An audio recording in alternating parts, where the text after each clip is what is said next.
a marcação CE nos equipamentos é um requisito legal para a comercialização dos mesmos no espaço económico europeu.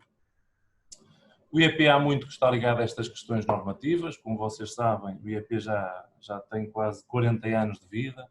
A sua gênese foi efetivamente ser um organismo de normalização sectorial, ainda hoje o somos. Somos um organismo de normalização sectorial na área eletrotécnica, por subdelegação do IPQ. Somos o maior e, portanto, estamos intrinsecamente ligados desde a nossa gênese às questões normativas. Desde essa altura, desde 1981 até hoje, fizemos um longo caminho, apetrechamos um conjunto de laboratórios que nos colocam hoje entre um dos maiores laboratórios nacionais.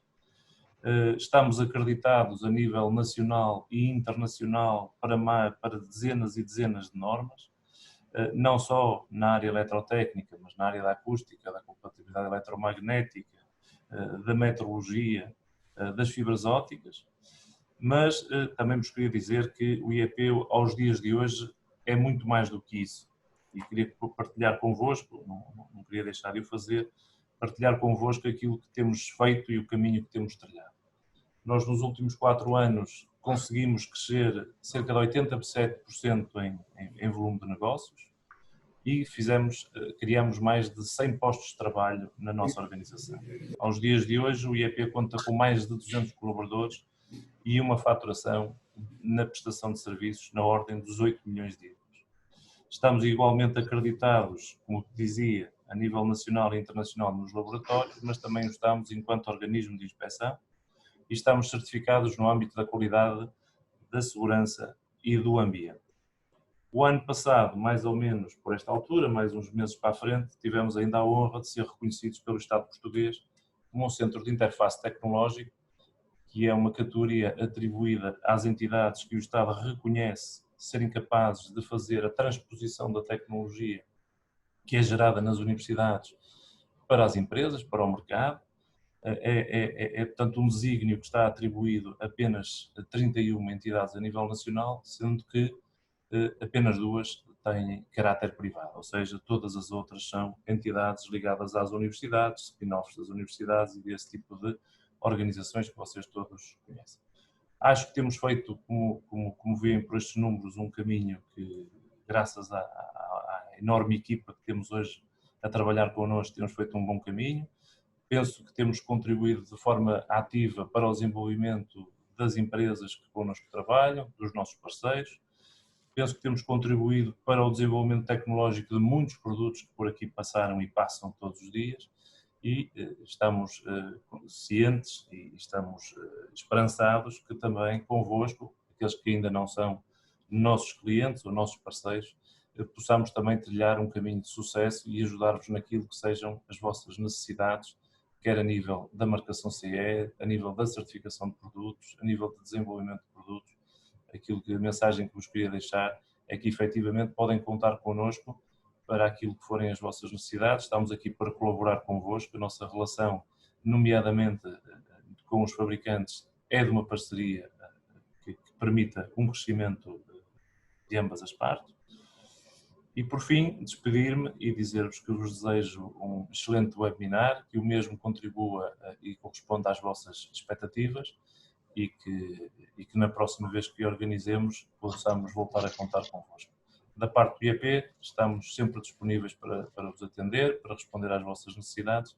Despeço-me com um enorme obrigado, mais uma vez, de ver aqui tantas caras e desejar-vos, de facto, um excelente webinar. Muito obrigado, muito bom dia.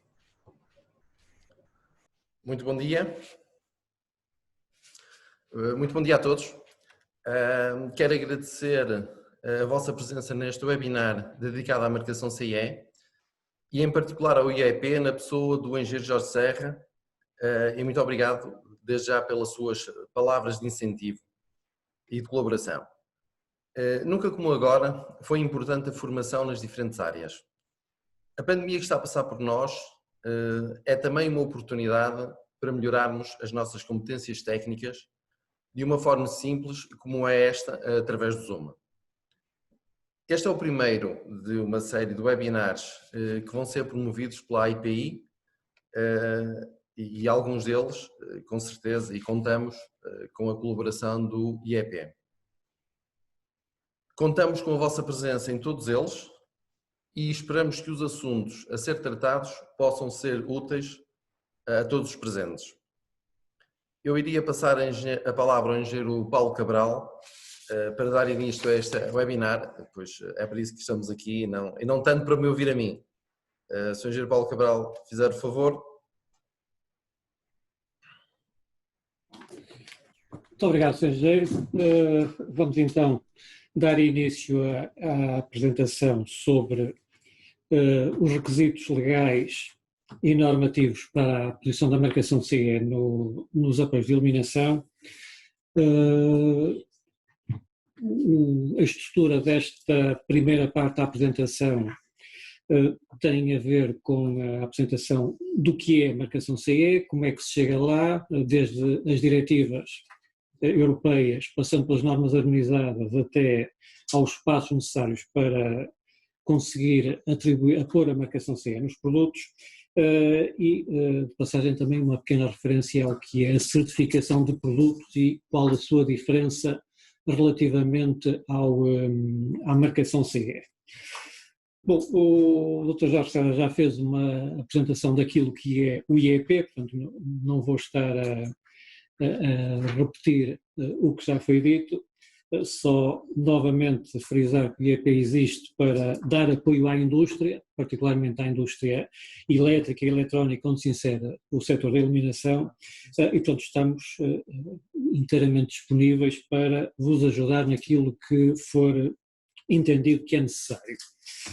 Bom, para que essa ajuda seja realmente efetiva, o IEP ao longo dos anos dotou-se, conseguiu reunir um conjunto de reconhecimentos que atestam o seu mérito técnico, nomeadamente ao nível nacional, através das acreditações atribuídas pelo IPAC, inicialmente pelo IPQ, hoje pelo IPAC, Instituto Português de Acreditação, por via das quais os relatórios de ensaios certificados emitidos pelo IEP são reconhecidos numa série de países em todo o mundo.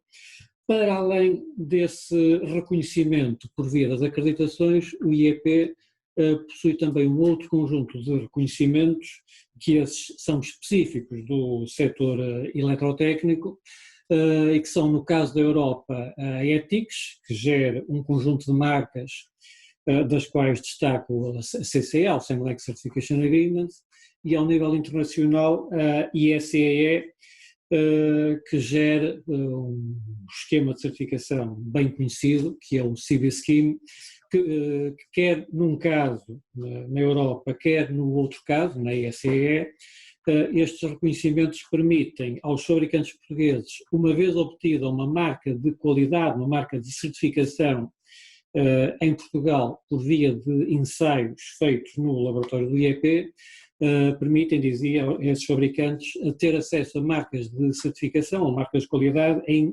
numerosos outros países em todo o mundo e, portanto, assim terem acesso a esses mercados que são particularmente exigentes, isto em todos os continentes.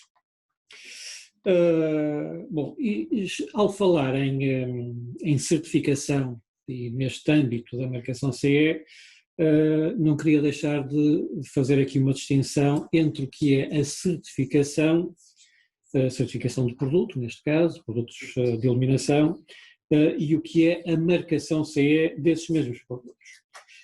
Bom, a marcação CE é um requisito obrigatório, é vinculativo, é uma exigência da regulamentação europeia para um conjunto de produtos, cerca de 25 categorias de produtos que estão neste momento abrangidas pela marcação CE, onde se enquadra naturalmente também a iluminação, mas é um requisito sem o qual o produto não pode entrar no espaço europeu. E é uma obrigação do fabricante e, portanto, uma responsabilização do fabricante pela conformidade dos produtos que disponibiliza ao mercado europeu. Ao contrário, a certificação é um ato voluntário, embora possamos dizer que é voluntariamente obrigatório, uma vez que há mercados onde não é possível entrar sem uma certificação prévia, mas à luz daquilo que é a nossa legislação, a certificação é de facto um ato voluntário, embora com largas tradições no setor elétrico, e é sempre atribuída por uma terceira entidade, uma terceira parte, que mediante um conjunto de avaliações vai atestar, vai certificar que esse produto cumpre os requisitos que estão contratualmente estabelecidos. Portanto, a principal distinção que queria aqui deixar entre marcação CE e certificação de produto é justamente essa, o seu caráter obrigatório no caso da marcação CE e que é uma obrigatoriedade que incumbe ao fabricante e à qual ele não se pode eximir.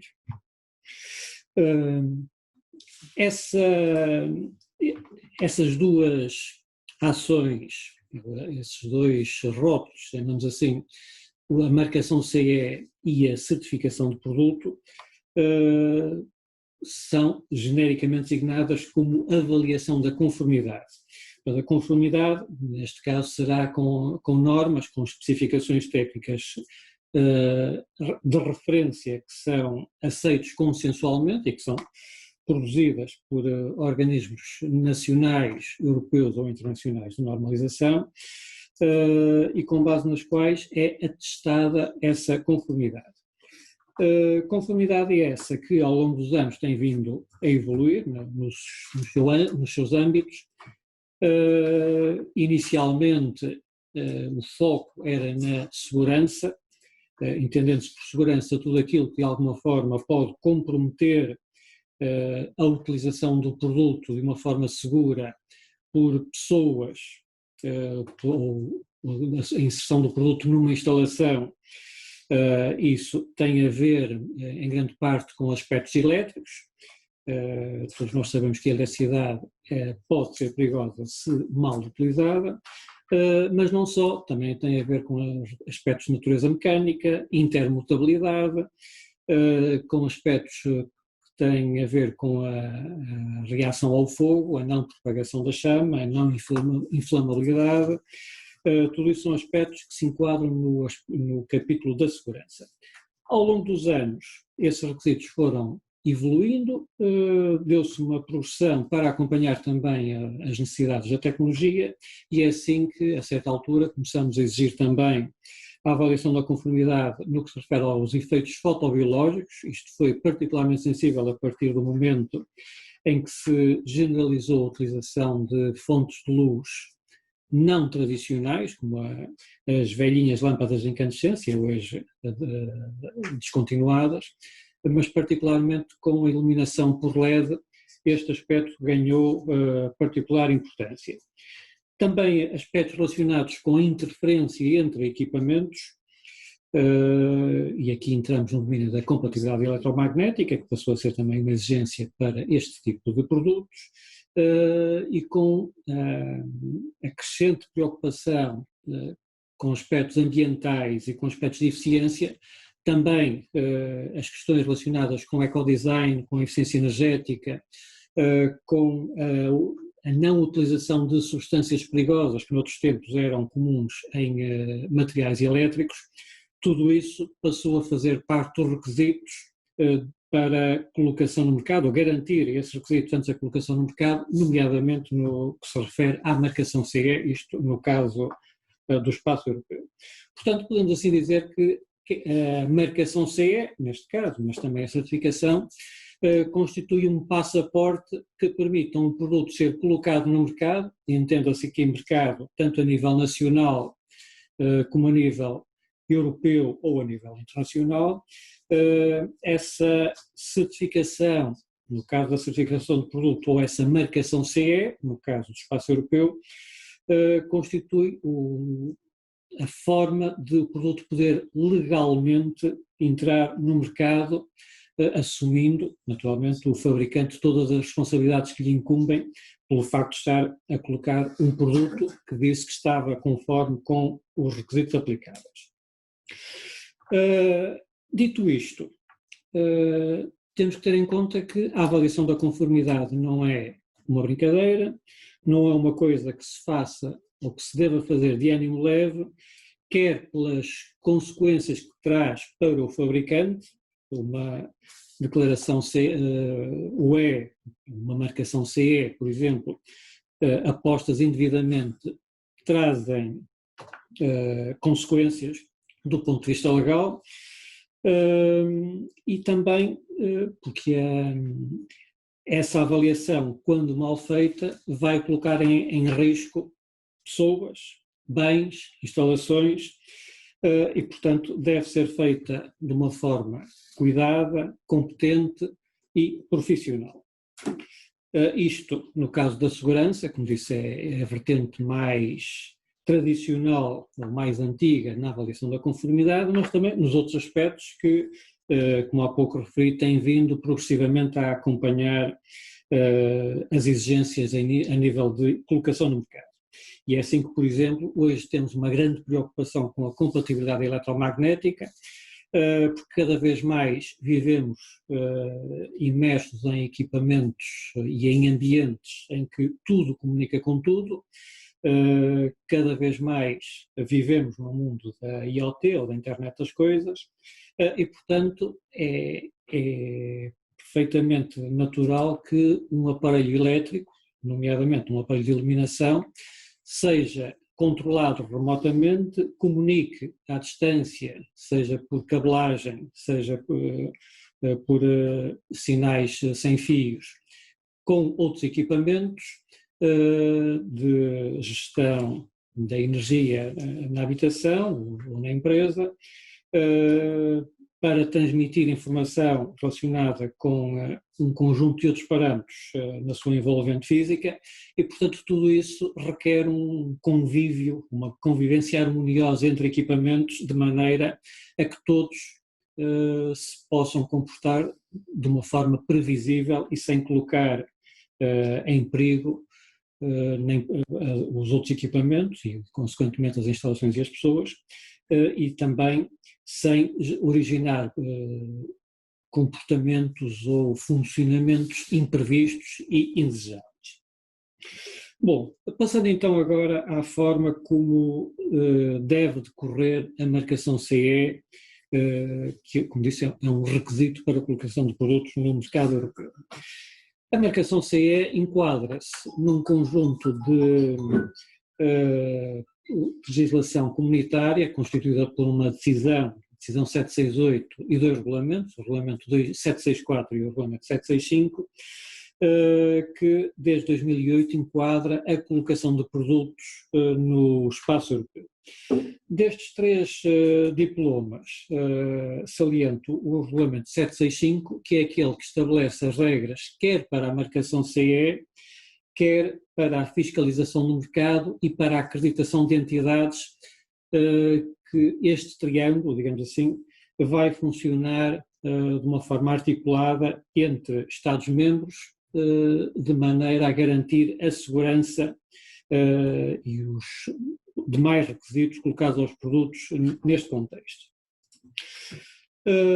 No caso da marcação CE, como referi, é uma exigência nos casos em que se aplica. E quando é que se aplica? Quando existe uma diretiva europeia que obriga à sua aposição, e portanto obriga a todo um percurso de avaliação da conformidade que resulta na aposição dessa marcação CE a um produto, e nesses casos é obrigatória, sendo sancionada a sua ausência quando for obrigatória. Mas, inversamente, a sua presença, a sua aposição em produtos aos quais não se aplica também é sancionada porque proibida. No início da marcação CE era vulgar vermos, por exemplo, produtos provenientes do mercado asiático que não tinham nada a ver com a marcação CE, ou aos quais não era exigir essa marcação. Estou-me a lembrar, por exemplo, de artigos de cosmética pessoal, cinzeiros de vidro, que se encontravam facilmente, com marcação CE, porque a indicação que os fabricantes tinham é que na Europa passava a ser exigida a marcação CE e toca a fixá-la em tudo que vinha para cá. As regras não são essas, Portanto, a marcação CE tem que ser aposta quando for aplicável, não pode ser aposta quando não o for. E alerto também para que existe um quadro sancionatório que está em vigor em Portugal, em que as coimas podem ir até cerca de 45 mil euros, o que não é desprezável. Bom, os produtos, as categorias de produtos aos quais se aplica a marcação CE são estes, não vou estar aqui a detalhar, são 25, se não estou em erro, mas entre estes há várias categorias em que se enquadra o material de iluminação, nomeadamente os aparelhos de baixa tensão, a segurança dos aparelhos elétricos de baixa tensão, a compatibilidade eletromagnética. São dois dos diplomas comunitários que obrigam à aposição da marcação CE. Portanto, resumidamente, daqueles 25 quadros legislativos europeus que há pouco estavam aqui, há 5 que podem ser aplicáveis e geralmente são aplicáveis aos produtos de iluminação. A Diretiva da Baixa Tensão, que salvaguarda a segurança dos produtos elétricos e eletrónicos de baixa tensão, a Diretiva da Compatibilidade Eletromagnética, que se aplica em cada vez mais produtos de iluminação, cada vez mais luminárias, à medida que se utilizam componentes eletrónicos e que se utilizam meios de iluminação não convencionais ou não tradicionais, mas também, por exemplo, a diretiva do equipamento rádio, que é aplicável quando estivermos na presença de aparelhos de iluminação que têm de alguma forma uma comunicação à distância por sinais sem fios. Outros 2 quadros europeus em que podem recair os aparelhos de iluminação são a Diretiva RoHS, a restrição de substâncias perigosas que não podem existir atualmente em produtos elétricos e eletrónicos, e a Diretiva do Ecodesign, ou Concepção Ecológica, que pretende promover uma crescente eficiência dos produtos a nível de consumo energético. Podem ser também do interesse dos fabricantes de aparelhos de iluminação outras 2 diretivas, ou melhor, uma diretiva e um regulamento. A Diretiva da Segurança Geral dos Produtos funciona como um chapéu para tudo aquilo que são aspectos de segurança, haja ou não lugar à marcação CE. Por exemplo, aparelhos aos quais não se aplica uma diretiva de marcação CE, eles têm na mesma que garantir requisitos essenciais de segurança, isso está consagrado na Diretiva da Segurança Geral de Produtos. Mais recentemente, o Regulamento da Etiquetagem Energética, que veio substituir a Diretiva que esteve em vigor durante alguns anos e que a partir do próximo ano vai estabelecer, por exemplo, uma nova etiqueta energética para os produtos de iluminação. Esta diretiva, que a partir de setembro do próximo ano vai substituir as atuais diretivas, aplica-se a produtos de iluminação, particularmente às lâmpadas, mas são também produtos de iluminação, e portanto a partir do final deste ano vão ser promovidas diversas campanhas de informação para os fabricantes e para o mercado, para alertar para as diferenças que vão surgir entre a atual etiqueta energética e a que vai entrar em vigor no próximo ano, progressivamente por categoria de produtos, e a parte da iluminação iniciar-se-á em setembro. Isto são os requisitos. Agora podem perguntar como é que se chega lá. Vamos então ver qual é o caminho, qual é o percurso para que um fabricante possa pôr legitimamente a marcação CE nos produtos que disponibiliza ao mercado. Antes de mais, tem que enquadrar esse produto num quadro legislativo, tem que saber o que é que legalmente é uma obrigação que esse produto deve cumprir. tipicamente é a segurança, como já vimos, é cada vez mais a compatibilidade eletromagnética, é a eficiência energética, enfim, há um conjunto de requisitos que o fabricante deve identificar, deve saber quais são as diretivas que se aplicam ao seu produto, para, a partir daí, saber quais são os requisitos essenciais que essas diretivas estabelecem, para depois ver de que forma é que vai poder demonstrar que esse produto cumpre os requisitos essenciais. Ou, melhor ainda, se isto for feito numa fase inicial de concepção do produto, que será o desejável, como é óbvio, antes de o produto existir, deve ter já uma preocupação de, no projeto, no planeamento do produto, incorporar os requisitos ou os conceitos-chave que são exigidos a esse produto, de maneira que, quando o produto se transformar num protótipo e depois num produto industrial, já possa cumprir de uma forma mais célere esses mesmos requisitos. Portanto, deve conhecer os requisitos essenciais, que estão consagrados em diretivas, e a partir daí tem que conhecer os requisitos técnicos detalhados que estão consagrados em normas ditas harmonizadas, que são normas europeias que receberam esse estatuto através de um mandato da Comissão Europeia. Uma vez identificados os requisitos essenciais e os requisitos técnicos detalhados, isto é, as normas aplicáveis ao produto, o fabricante deve incorporar esse conhecimento no projeto do produto e submetê-lo a ensaios de maneira a demonstrar que o produto cumpre esses requisitos e, a partir daí, estando o produto em conformidade com as normas, presume-se que está em conformidade com os requisitos essenciais das diretivas. E, nessa altura, pode legitimamente apor a marcação CE ao seu produto. Sendo que, por a posição da marcação CE se entende não apenas a colocação de um símbolo CE no produto, mas também um conjunto de outros requisitos, nomeadamente de natureza documental, que iremos ver já de seguida. Vulgarmente chama-se isso o dossiê técnico do produto, ou documentação técnica associada ao produto, que o fabricante deve constituir de maneira a poder apresentar às autoridades de fiscalização do mercado sempre que solicitado para tal. Nessa documentação técnica deve ter, naturalmente, a descrição do produto, saber em que é que o produto consiste, desenhos, esquemas, enfim, manuais, toda a informação que permita caracterizar o produto de maneira a poder demonstrar que aquilo que está a colocar no mercado foi planeado, foi concebido e está documentado.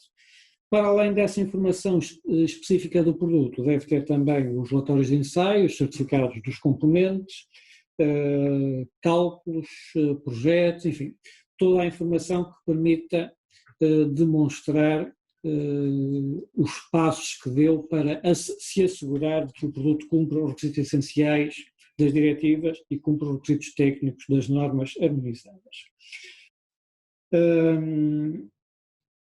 Um aspecto que também, na prática, suscita algumas dúvidas aos fabricantes é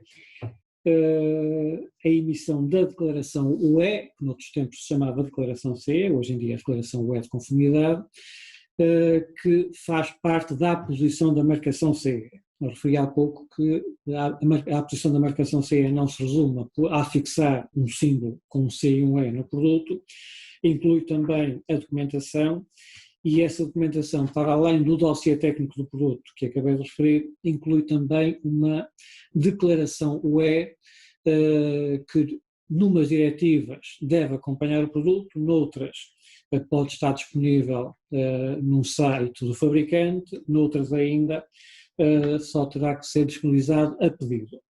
Portanto, aqui, conforme a diretiva, isto pode ter regras diferentes.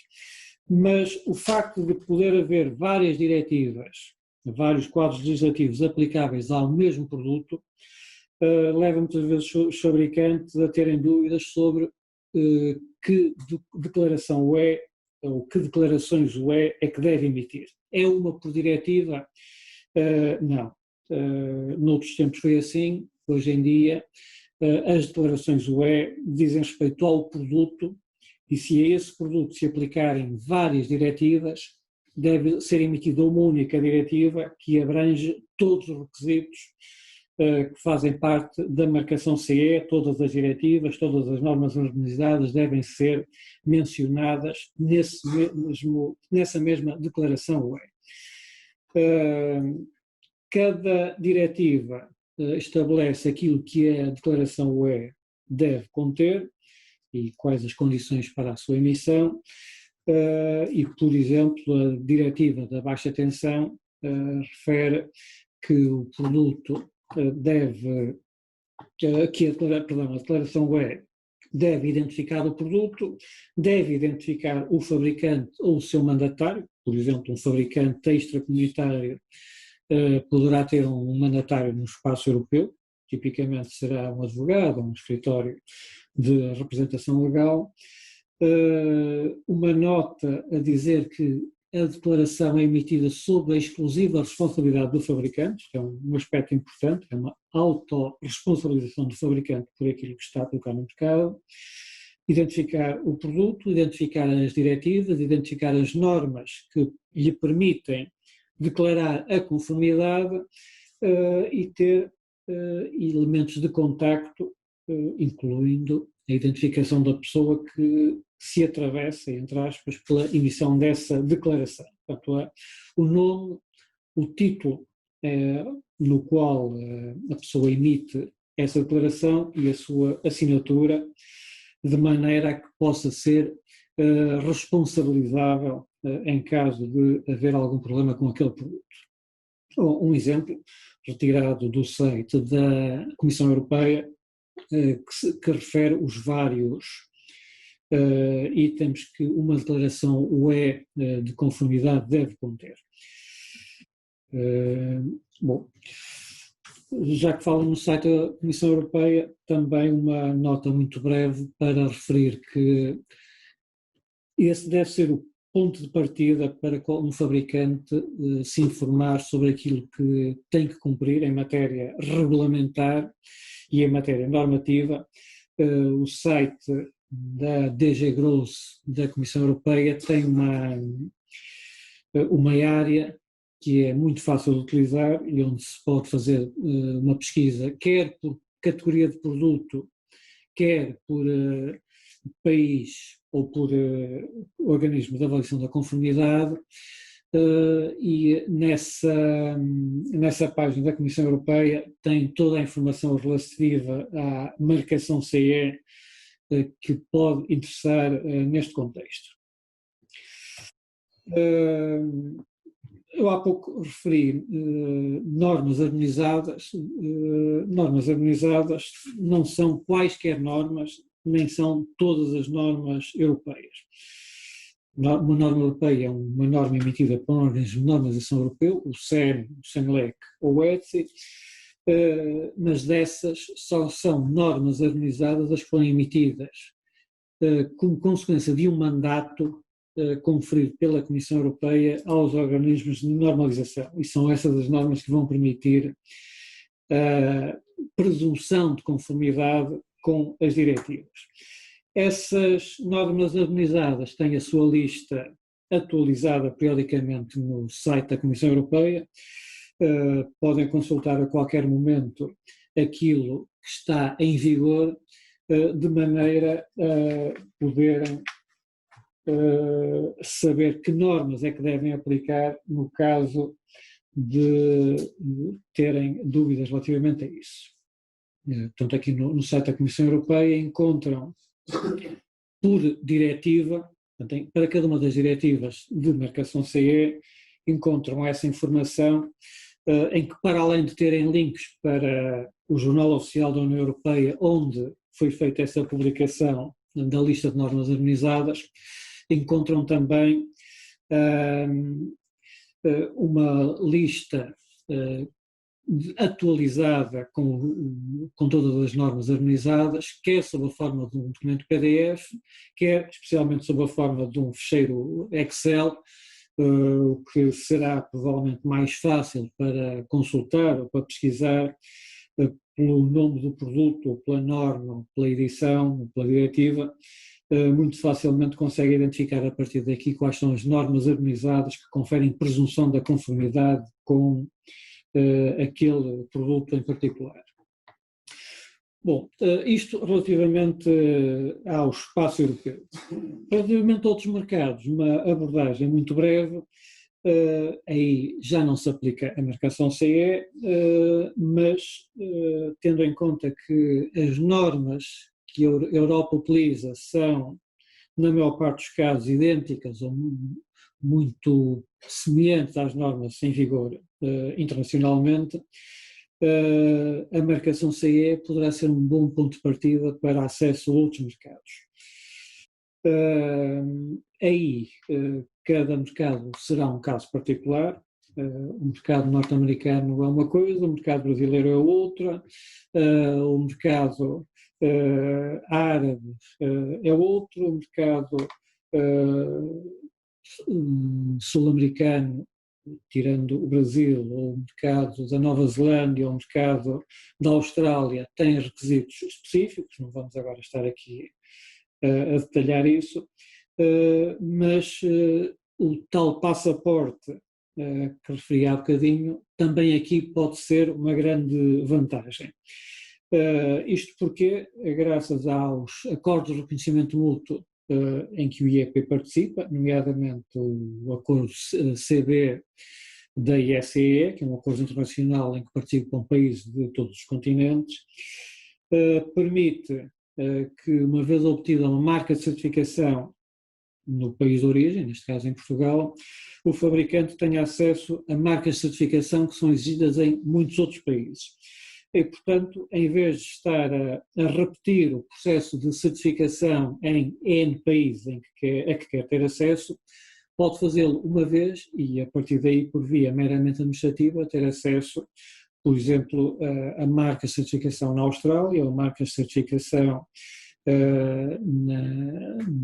na Arábia Saudita, ou noutros países que têm requisitos próprios, mas que muitas vezes, ou na grande maioria das situações, aceitam certificações feitas noutros países e apenas atribuem a marca por via administrativa.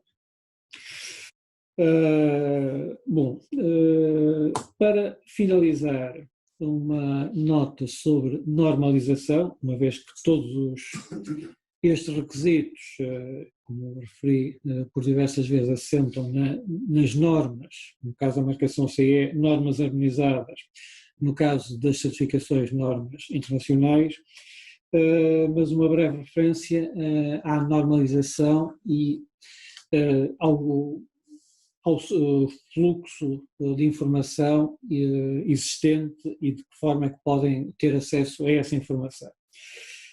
Atualmente, Portugal faz parte de diversos acordos de normalização, quer europeus, quer internacionais. A própria Europa trabalha muito em articulação com os organismos internacionais e, assim, chegamos a uma situação que é bastante conveniente para os fabricantes e também para as autoridades de controle do mercado, que é o facto de uma norma nacional, seja uma norma portuguesa, uma norma espanhola, uma norma francesa ou qualquer outra, ou grande parte delas, ser muitas vezes resultante da adoção com o estatuto de norma nacional de uma norma regional, no caso da Europa, uma norma europeia, que por sua vez é a adoção nessa região de normas internacionais. E, por exemplo, no caso das normas de iluminação, normas de segurança, a bem conhecida família IEC 60598, que é uma família de normas de segurança para produtos de iluminação, para luminárias, na Europa transforma-se na série EN 60598, com um conteúdo muito idêntico, na grande maioria dos casos, às normas internacionais correspondentes, E em Portugal, por força da nossa participação nos organismos europeus de normalização, neste caso do CENELEC, as normas europeias são adotadas como normas nacionais. E, portanto, uma norma portuguesa para luminárias é, na grande maioria dos casos, igual a uma norma de qualquer outro país europeu para esse mesmo produto, e também, em muitos casos, é igual ou muito semelhante às normas que estão em vigor noutros países fora da Europa, o que permite que o mesmo produto mais facilmente possa ser certificado para aceder ou para entrar em mercados os mais variados. Tirando um ou outro pormenor, nomeadamente a questão das fichas e tomadas, que variam muito de mercado para mercado, mesmo dentro da Europa, ainda hoje não conseguimos ter harmonização a esse nível, ou a questão das tensões e das frequências nominais da rede elétrica, mas à parte desses pormenores, que se chamam os desvios nacionais ou regionais, muitas vezes as normas são idênticas entre os diversos países. O que permite, por exemplo, num processo de certificação, a partir de um ensaio feito uma única vez num dos países que fazem parte dos acordos de reconhecimento mútuo, e desde que o fabricante à partida indique ao laboratório de ensaios qual é ou quais são os mercados em que pretende comercializar esse produto, logo de início são feitos os ensaios tendo em conta não só requisitos nacionais ou regionais, no caso da Europa, mas também os desvios nacionais para outros mercados. A título de exemplo, e no caso de uma luminária móvel, pela 60.598.24, vemos aqui uma parte, um relatório de ensaios europeu para ter em conta aspectos particulares, os requisitos particulares nacionais de vários países europeus, nomeadamente na Dinamarca, na Finlândia, no Reino Unido ou em França, que se referem a aspectos como os tipos de fichas associadas a essa luminária. No caso, trata-se de uma luminária móvel e, portanto, vem de origem equipada com uma ficha, mas também com aspectos particulares regulamentares. Por exemplo, existem em França relacionados com aspectos de segurança em edifícios, que têm a ver com segurança contra incêndios, ou regulamentos britânicos, isto ainda no tempo em que a Grã-Bretanha ou o Reino Unido fazia parte da União Europeia, e que também tinham e têm requisitos particulares para edifícios. Portanto, desde que o laboratório de ensaios à partida tenha esta informação de quais são os mercados, o fabricante fica com um relatório que lhe permite mais facilmente aceder aos diversos mercados e, portanto, comercializar o seu produto. Onde é que os fabricantes podem encontrar informação sobre os diversos tipos de normas de que vai necessitar?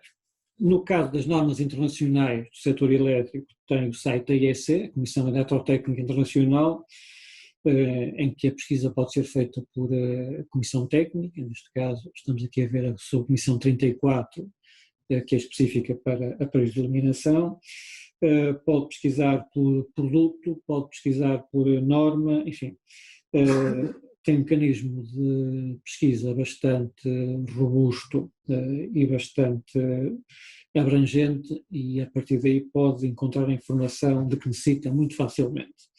No caso das normas europeias, existe um mecanismo de pesquisa semelhante ao da IEC, neste caso do CENELEC, o Comitê Europeu de Normalização Eletrotécnica, em que tem a característica adicional, relativamente ao da IEC, de também poder pesquisar por quadro regulamentar, por diretiva, em que, sabendo qual é a diretiva aplicável ao produto, muito facilmente fica a saber quais são as normas harmonizadas que conferem presunção de conformidade com essas diretivas, e a partir daí selecionar aquelas que se aplicam ao seu produto. No caso de Portugal, as normas portuguesas estão, a lista de normas portuguesas está acessível no site do IPQ, o Instituto Português da Qualidade, que tem um site que foi reformulado muito recentemente. Para quem não consulta este site há algumas semanas, vai ter uma surpresa. O aspecto está bastante diferente e diria que neste momento a pesquisa está mais facilitada e é mais prática. Bom, para terminar, deixo aqui um convite sob a forma de desafio, quer à IP, quer aos fabricantes, seus associados, para participarem nas atividades de normalização, neste caso na normalização no setor dos aparelhos de iluminação, particularmente a CTE 34, porque através da participação na normalização e nas comissões técnicas de normalização da área em que o fabricante atua, esse fabricante pode ter acesso a informação privilegiada antes que as normas sejam públicas, pode participar em todo o processo da sua elaboração e, por via disso, também pode condicionar o resultado final, a norma final, de acordo com aquilo que são os seus interesses. E uma terceira vantagem da participação na normalização é o acesso, o contacto com parceiros, nomeadamente fabricantes e clientes de outros mercados, que também participam nestas atividades, e uma vez que a normalização funciona não apenas a nível nacional, mas também a nível europeu e a nível internacional, de uma forma articulada, e são as comissões técnicas nacionais que representam o país, quer nos organismos europeus, quer nos organismos internacionais. Por via disso, os fabricantes podem ter vantagens competitivas ao participar nessas comissões técnicas. Portanto, fica aqui um convite e, desde já, o meu muito obrigado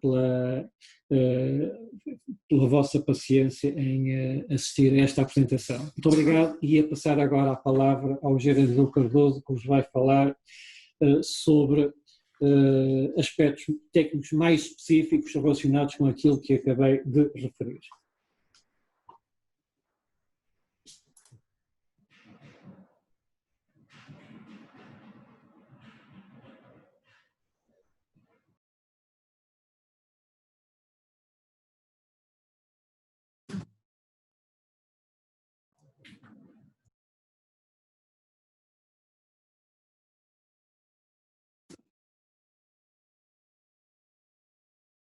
Não sei se eu estou.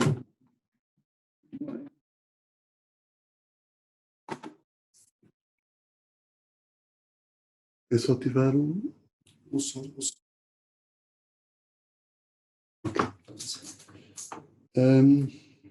Muito bom dia, eu sou Isao Cardoso. Eu venho agora falar um pouco sobre a iluminação. Sobre a iluminação, portanto, sobre a parte dos ensaios de iluminação. O meu colega Paulo Cabral falou sobre todos os aspectos legais, digamos, relacionados com isto, com os direitos e garantias das pessoas que utilizam este tipo de produtos. Agora vamos entrar e falar um pouco sobre o tema dos ensaios, portanto, o que é isto da segurança elétrica, o que é isto da compatibilidade eletromagnética, o que é os riscos fotobiológicos, portanto, de uma forma mais genérica, portanto, todo o mundo da avaliação da conformidade à volta do tema da iluminação. Portanto, aqui está a apresentação daquilo que basicamente vou falar. Portanto, vou começar pela parte da segurança elétrica, a parte dos efeitos fotobiológicos, que neste momento, aliás, sempre fez parte da segurança elétrica, mas neste momento esses requisitos foram incluídos na norma da segurança elétrica, e depois uma breve apresentação sobre a compatibilidade eletromagnética, e ao longo de todos estes requisitos vou apresentando casos práticos e alguma informação sobre os ensaios de uma forma muito breve. O objetivo não é efetivamente dar uma formação, porque pouco mais de meia hora não dá efetivamente para isso, mas para dar a conhecer um pouco destes requisitos.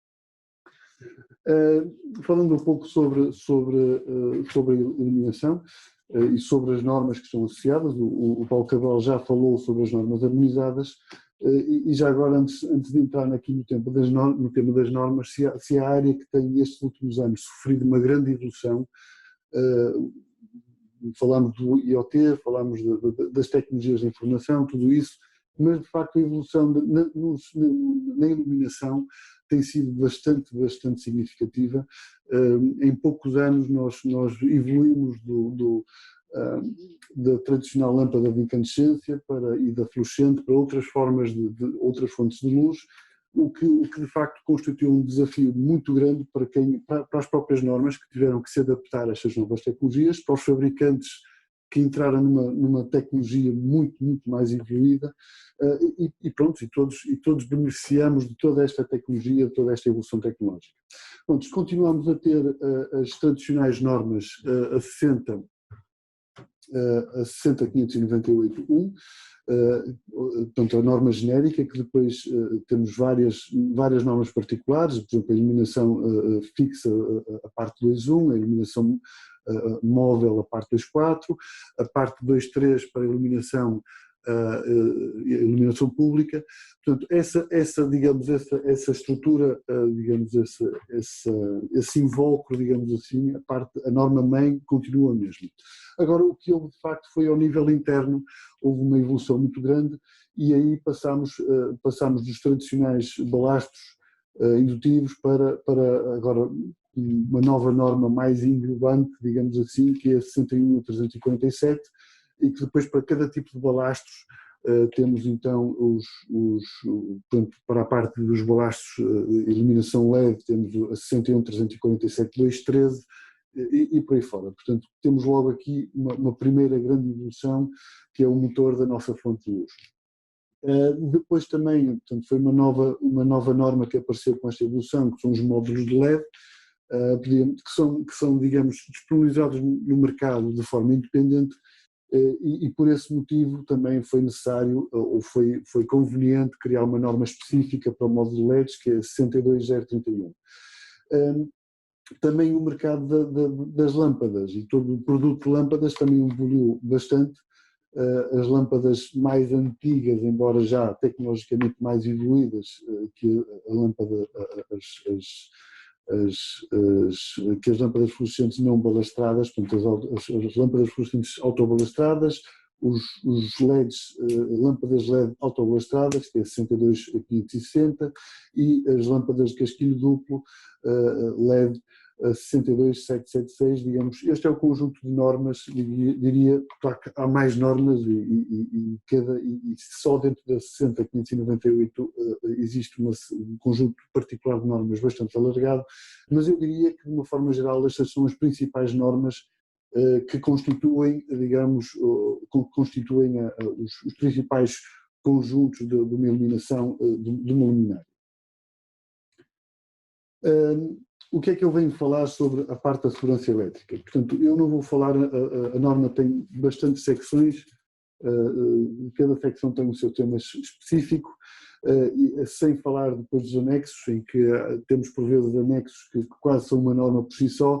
Eu não vou falar das normas na sua totalidade, mas vou falar dos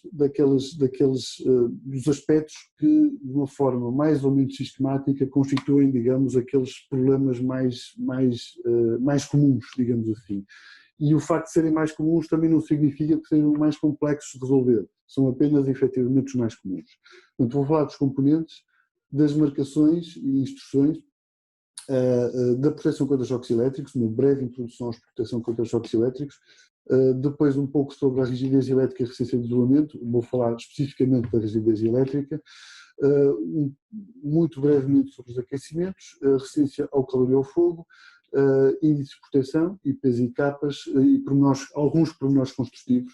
Muitas vezes é nos pormenores que também vemos muitos problemas, e a norma tem a secção 4, toda ela dedicada aos pormenores. E não está aqui, mas logo a seguir a esta parte vou falar sobre os aspectos fotobiológicos das luminárias. Logo começando pelo início, e a norma dá-lhe a secção 0.5, ou seja, isto quase que dá vontade de ver que antes de entrarmos na norma começamos com os componentes, não é? E de facto eu tenho aqui uma série de imagens sobre ovos de plástico e uma omelete, e de facto qual é a mensagem que se quer passar aqui? É que sem ovos não se faz omeletes. E na luminária é exatamente isso que acontece, ou em qualquer equipamento que tenha um conjunto de componentes assemblados, digamos, é muito importante perceber que os componentes que eu vou colocar dentro da minha luminária, eles próprios já cumprem com as normas que são aplicáveis. Isto muitas vezes sobre o risco, não só nas luminárias, mas muitos outros produtos que nós ensaiamos, em que o produto está quase todo ele ensaiado, e depois existe, tal como na norma de luminárias, uma secção específica dos componentes. Quando chegamos ao fim e verificamos que o componente A, B ou C não estão certificados, não só é necessário repetir ou digamos, substituir esses componentes por componentes certificados, mas muitas vezes isto obriga a repetição de quase toda a totalidade dos ensaios. Portanto, é um aspecto que é muito importante, e eu bato muito aqui a tecla. Já se falou dos sites em que se faz a pesquisa de normas, são boas ferramentas de pesquisa para perceber quais são os componentes que devem integrar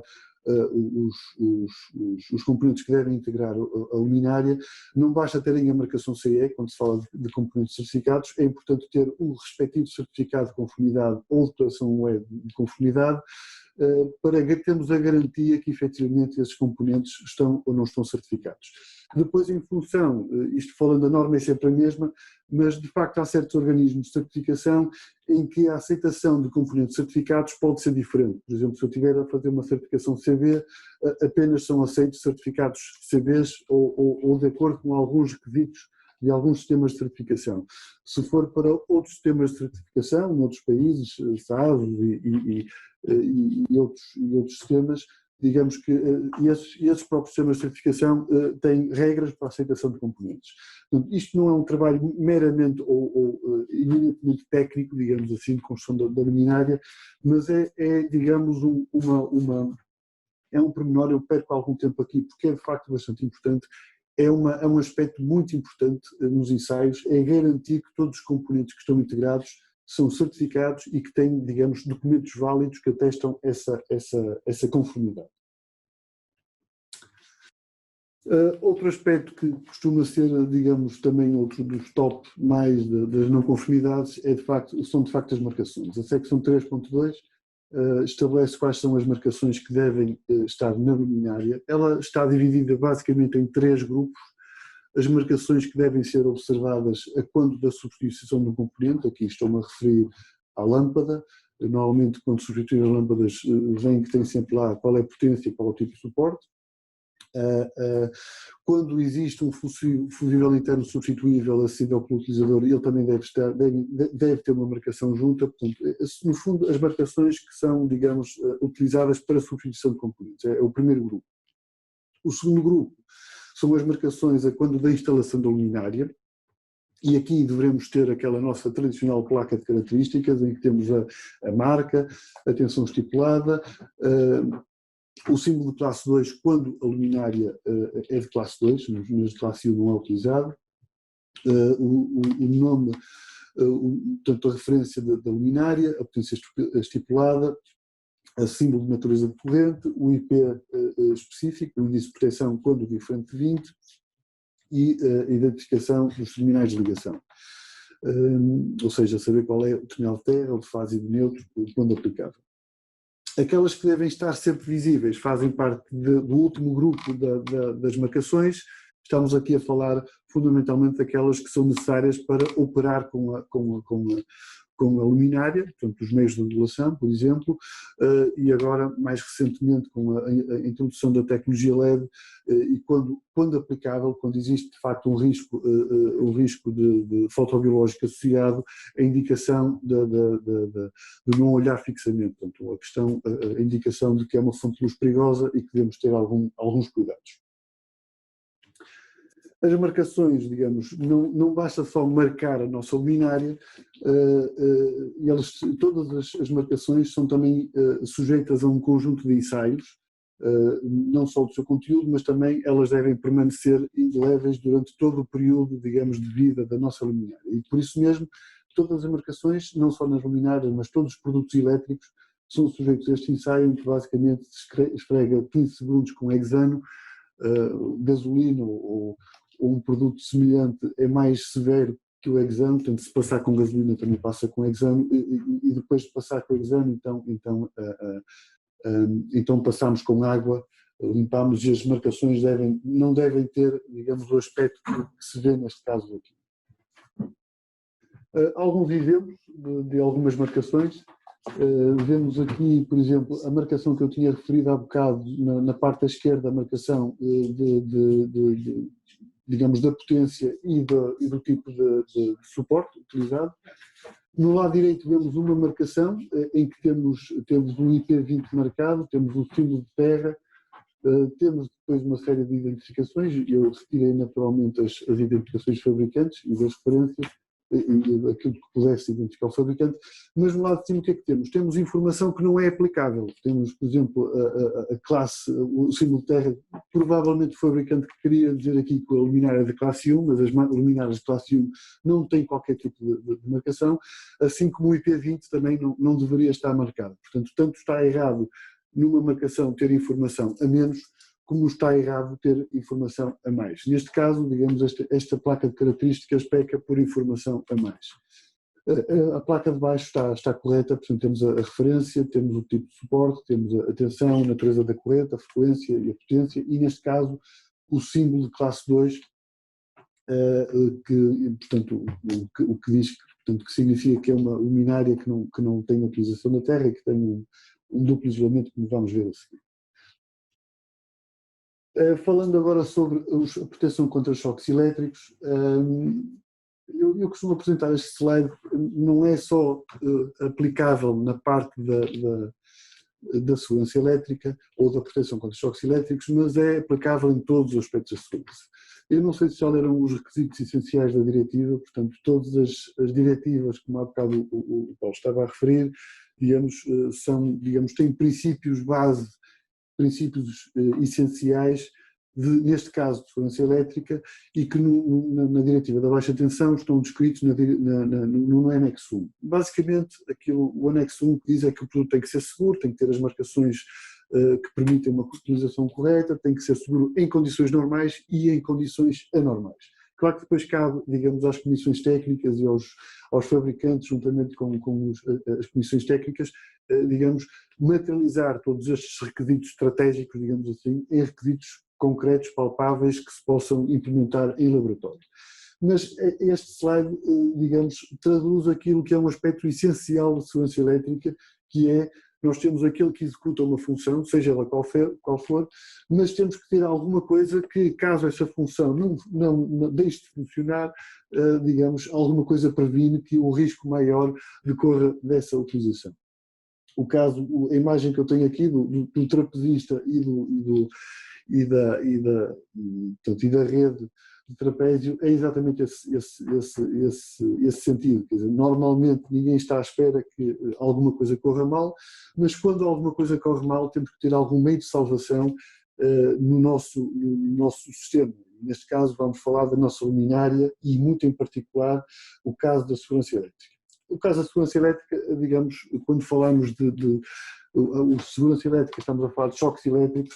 Ninguém quer apanhar um choque elétrico, provavelmente já toda a gente apanhou um choque elétrico, ou quase toda a gente, espero que poucos, mas muitas vezes estamos a falar, não vou falar aqui de uma má utilização, mas vou falar eventualmente de alguns danos que se vão acumulando no equipamento, e que de alguma forma o nosso equipamento deve ter a tal rede de salvação caso alguma coisa corra mal. E para isso a norma na secção 8 define 3 tipos de isolamento. Temos o isolamento principal, temos o isolamento suplementar, e já vamos falar um bocadinho sobre ele, e depois o isolamento reforçado ou duplo, em que o duplo há de ser um principal mais um suplementar. A norma fala disto porque, portanto, nós temos de ter a consciência que o facto de um material ser isolante, por exemplo, eu tenho aqui à minha frente um computador em material isolante, em plástico, que por acaso neste momento está a ser alimentado por bateria, Portanto, e mesmo que não tivesse, portanto, não haveria esse problema, mas o material isolante do meu computador não é um isolamento. Porquê? Porque não preciso daquele material isolante para garantir isolamento. Ou seja, onde é que eu quero chegar? Tudo que é isolante não significa que seja isolamento. A norma identifica quais são os que são isolamentos e para cada um desses tipos de isolamentos que efetivamente estão a funcionar como isolamentos, dá-lhes um nome, que são estes que eu apresento aqui, o principal, o suplementar e o duplo, e o reforçado, em que o duplo é o principal mais suplementar, e depois para cada um deles estabelece requisitos. Claro que os requisitos que são estabelecidos para cada um destes isolamentos não serão idênticos aos requisitos do material isolante, mas que não têm função de isolamento. Já agora, portanto, falando aqui, o que é que nós vemos aqui? Na parte de cima, nós temos condutores simples, em que apenas tem uma camada de isolamento, portanto isso é um isolamento principal, e aqui em baixo eu tenho um conjunto de condutores, todos eles com duplo isolamento, cada vez se vê mais, no caso de condutores unifilares com duplo isolamento, portanto se falhar um isolamento temos o outro isolamento a funcionar de rede de salvação, digamos assim, e depois temos os tradicionais cabos em que a bainha funciona como o isolamento suplementar. Aqui, o símbolo que eu pus aqui, os dois quadrados que eu pus aqui à volta do isolamento forçado ou duplo isolamento, significa exatamente que temos os dois níveis de proteção, os dois isolamentos incluídos nesta expressão. E daí até, nós já vamos falar sobre isto, e daí até a origem dos dois quadrados. Os dois quadrados do símbolo de classe 2 significa efetivamente que temos os dois níveis de segurança, os dois níveis de isolamento. Falando agora, já tivemos a falar um bocadinho sobre classe de isolamento. O que é classe de isolamento? A classe de isolamento é a forma como o equipamento consegue garantir, a forma como o equipamento gera estes isolamentos, de forma a garantir os dois níveis de proteção necessários, tal como eu apresentei naquela imagem. Portanto, a classe 1, o que é que nós temos? Temos que o isolamento é maioritariamente conseguido pelo nosso isolamento principal, pelo nosso artista principal, vamos chamar de isolamento principal, mas caso alguma coisa corra mal, nós temos então a nossa terra de proteção que previne, ou seja, havendo aqui um contacto entre vou ver se consigo por aqui, exatamente, tenho aqui um apontador laser. Havendo aqui um contacto entre as minhas partes ativas, são este neutro, esta fase, e a parte metálica, se não houvesse nada ligado à Terra, o que é que iria acontecer? Deveremos abordar um sistema fotovoltaico. Bom, olhando para este slide, a primeira coisa, como já disse, sim. Como eu disse bem, há uma repartição daquilo que é o consumo relativamente à produção. Ora, eu peço desculpa. Portanto, vou fazer esta apresentação, depois no fim podem colocar as questões pelo bate-papo e nós aqui tentaremos, dentro do tempo disponível, responder às questões que quiserem ver abordadas. Mas pronto, dizia eu aqui que, portanto, caso haja uma falha de isolamento principal, que é o nosso artista que estava no trapézio teve um problema, digamos, este isolamento vai entrar em contato com as partes metálicas acessíveis. Essas partes metálicas não vão ficar sob tensão, porquê? Porque estão ligadas à Terra, e estão ligadas à Terra de uma forma eficiente, como nós vamos ver a seguir. Portanto, estes são os dois níveis de proteção e a forma como eles são garantidos nos equipamentos de classe 1. Qual é a vantagem disto? Qual é a vantagem destes equipamentos de classe 1? É que, digamos, a vantagem é que são construtivamente mais simples que o equipamento de classe 2, que nós vamos ver. Por outro lado, dependem, digamos, da correta instalação do equipamento para que, de facto, sejam garantidos os dois níveis de segurança. Nós vemos aqui do lado direito, vemos aqui uma ficha de um equipamento de classe 1 e aqui do lado esquerdo, e do lado direito vemos uma tomada, digamos, uma tomada onde são conectados equipamentos de classe 1. Portanto, eu não poderei ligar esta tomada, esta ficha de classe 1 a uma tomada que não tenha linha de proteção, porque senão estão a obrigar aqui o meu trapezista a fazer o seu número sem rede e isso não é desejável. Os equipamentos de classe 2, digamos, pela própria expressão, portanto, são sempre equipamentos que são normalmente constituídos por 2 níveis de isolamento principal e isolamento suplementar, e são constituídos em toda a extensão das partes ativas. No caso de uma luminária, desde a ficha até ao casquilho de lâmpada, este duplo isolamento está sempre presente em todos os aspectos construtivos da luminária. Por exemplo, aqui vemos um interruptor. O interruptor, temos aqui os condutores, eles próprios depois estão envoltos em material isolante, garantindo desta maneira o duplo isolamento. O caso comum de uma não conformidade normalmente está associada à forma como se ligam os casquilhos de lâmpada. Efetivamente temos aqui o duplo isolamento, aqui para garantir a continuidade do duplo isolamento, foi colocada uma gama isolante suplementar para garantir que todo o conjunto, todas as partes ativas estão isoladas e têm os 2 duplos isolamentos. Neste caso, o que é que nós vemos aqui? Vemos uma luminária de classe 2, dá para perceber aqui por baixo que é uma luminária de classe 2. Estes condutores aparentemente são isolamento principal, mas não, são duplo isolamento, são condutores que têm ele tem uma cor mais brilhante e de facto se nós formos abrir, se formos desmanchar este condutor, é um condutor que tem duplo isolamento e garantimos desta maneira, não por forma de um isolamento principal e de uma bainha à volta do conjunto, mas uma bainha à volta de cada condutor isolante. Portanto, aqui também conseguimos garantir esses 2 níveis de isolamento. Já agora aqui do lado esquerdo vemos uma ficha de classe 2 e uma tomada de classe 2, portanto, inerentemente o que é que nós vemos? Vemos que o equipamento de classe 2 é uma classe desejável de proteção, porque efetivamente não depende das características da instalação elétrica para manter os seus níveis de proteção. Mas, obviamente, também a desvantagem, se quisermos ver desta maneira, é que o equipamento de classe 2 é mais complexo de implementar. Alguns problemas típicos, neste caso daqui, o que é que nós vemos? Vemos aqui uma luminária de classe 2, em que temos 2 questões. Faltou aqui o nível de isolamento e também o processo de assemblagem não era o adequado, garantindo ou permitindo que em algumas ocasiões o isolamento principal era degradado. Também este suporte de lâmpada não é um suporte adequado, já que prevê a ligação de um terminal de terra, ou tem a ligação de terra, portanto o que não é adequado para construções de classe 2. Este caso é idêntico a este, portanto aqui esta cápsula garante as distâncias no ar, não vou falar sobre as distâncias no ar, mas garante todo o nível de distâncias necessário para o isolamento forçado, portanto que é equivalente a um duplo isolamento, mas depois temos aqui uma parte que vai estar em contacto com partes metálicas e que não é assegurado nessa parte o isolamento, duplo isolamento.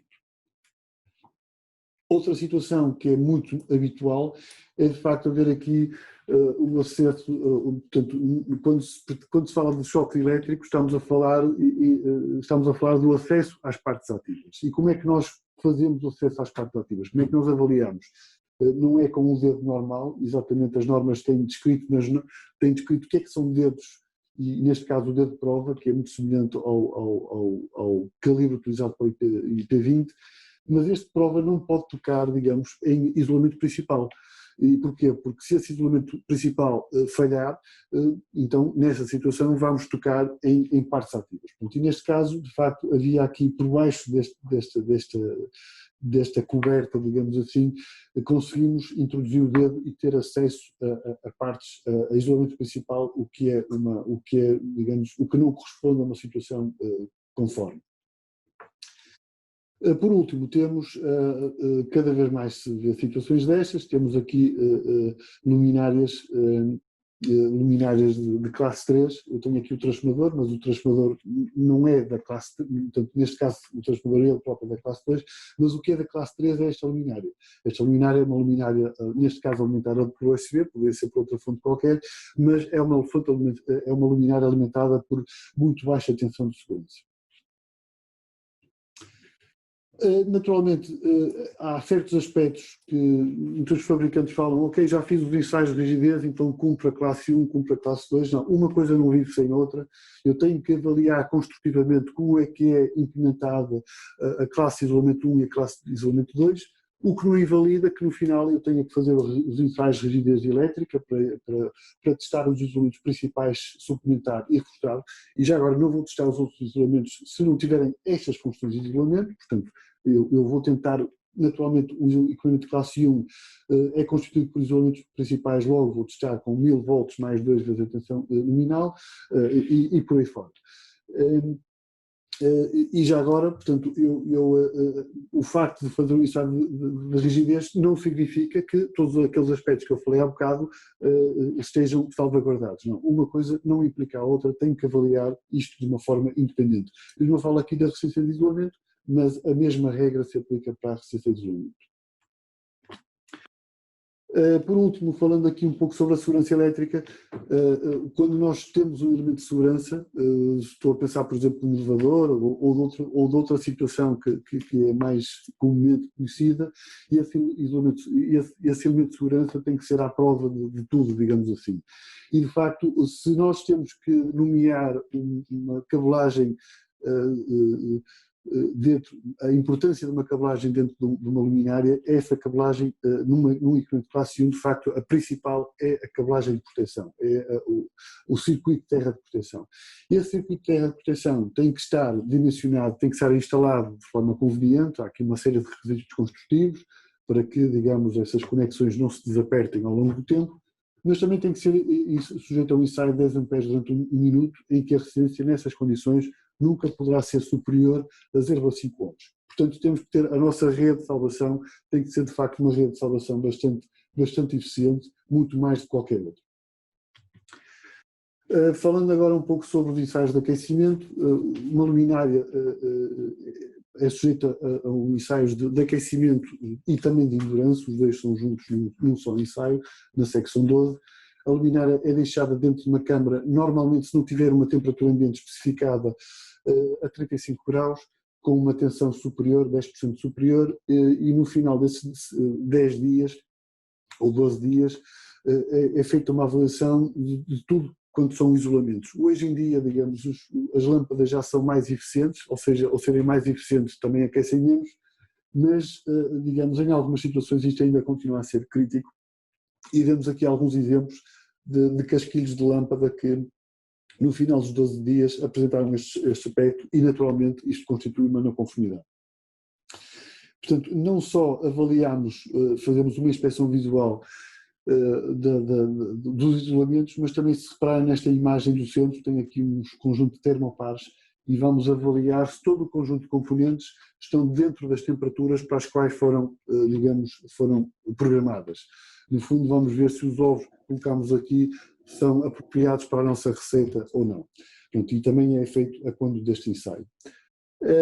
Falando um pouco na continuação dos aquecimentos, tudo que aquece, portanto, os materiais que nós aplicamos têm que ser resistentes ao calor, ou seja, não se deformar. Este é um ensaio em que nós avaliamos em função da temperatura que os nossos materiais registarem nos ensaios de aquecimento, depois vamos, por estes dispositivos, vamos ver qual é o grau de deformação do material. Nós não queremos que a luminária simplesmente derreta durante o seu período de vida, mas mesmo assim, digamos que a história do aquecimento não acaba neste ponto.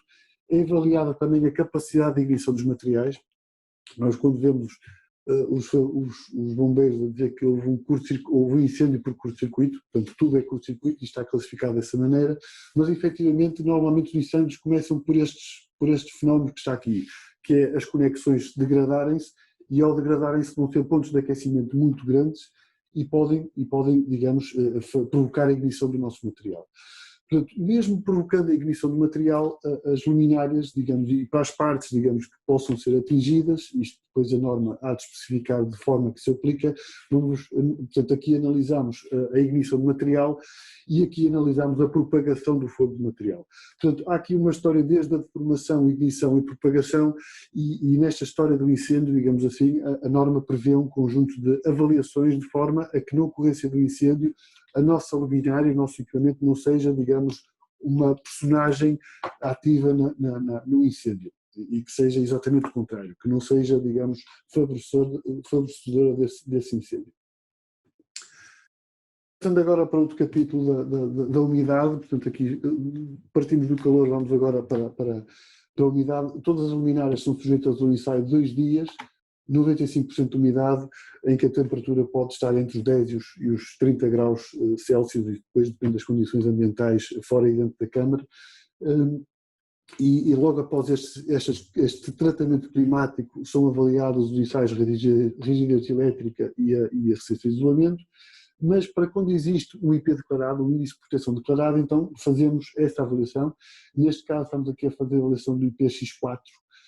Esta lança aqui tem um conjunto de água, de esguinchos de água, se assim podemos dizer, devidamente calibrados e com domínio caudal.